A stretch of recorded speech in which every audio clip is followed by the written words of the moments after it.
Make your life a masterpiece, my dear friend.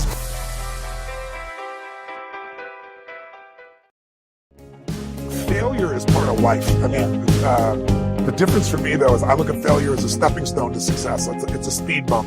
I know I'm going to fail, but it's not failure if you learn something. And so, gosh, I've made so many mistakes. I've screwed so many things up, but every time I do, it just becomes a way for me to explain to someone else what it takes.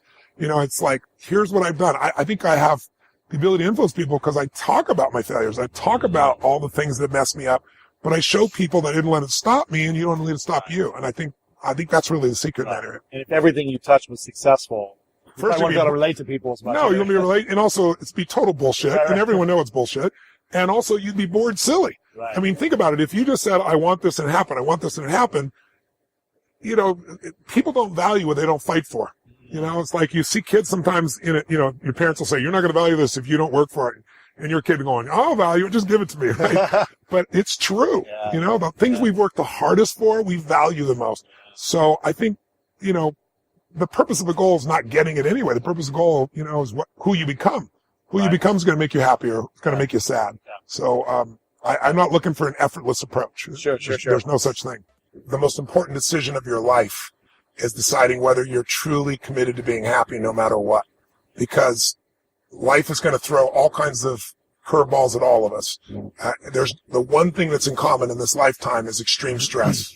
You're going to experience it if you haven't already, and even if you have, you will in the future. How you like this positive thinking. But it's just true. Someone you're going to care about is going to die. Someone's going to take advantage financially if you're not careful. You're going to find yourself in a position the government might change the rules and you can't do what you're doing before. Somebody call, like I've gotten a call saying you got a tumor in your brain. Those days alter you. And if you decide that you're going to live in a beautiful state of mind, that doesn't just mean happy. It means, people say, oh yeah, I'm committed to be happy, but my wife left me. Well, then you're not committed to being happy. You're committed to be happy unless your wife leaves you. And you can't control that. You can certainly influence it, but you can't control it. Or I'm going to be happy except my friend died. Your friends are going to die. Your family going to die. So the greatest gift you could give yourself, besides making this life about love and making this life about giving, because to give you have to keep growing, is, I believe, to make that decision and say life is too short to suffer.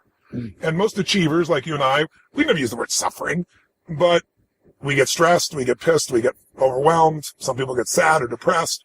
And those are all forms of suffering. And all your entire life, you live in one of two states of suffering or beautiful states of being. In beautiful states of being, it doesn't matter what happens. You're going to find something to enjoy and appreciate. And, you know, you and I both have interviewed people, I'm sure you have, that are born with no arms or legs, or they've lost their sight, and they're happy. Yes. And then you meet billionaires or people, families, they got beautiful kids, beautiful husband, beautiful wife, and they get miserable over anything. I really believe you have to make that's the most important decision of your life, is that no matter what happens, I'm going to live in that state. And then you have to do the work, which is, I got a 90-second rule. When I get pissed off or frustrated, suffering comes up. It always shows up. But what I decide is, within 90 seconds, I kill it. Because in that suffering state, I'm not going to be there for my wife or my kids. In that suffering state, if I solve it, I'm going to be miserable even though I solve it, right? I realized I would give away my happiness so easily because, look, I got 1,200 employees plus in 18 companies on multiple continents in multiple industries. Right. What are the chances that today somebody's going to screw up something?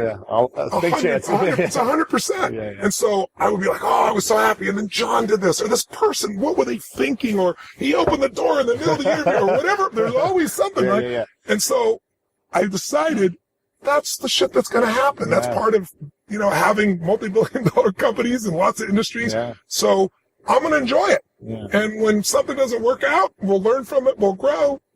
It's all small stuff, right? You don't sweat the small stuff, it's all small stuff. So whenever we have our highest experiences of life, two things are involved. Some form of growth within ourselves and some form of contribution beyond ourselves.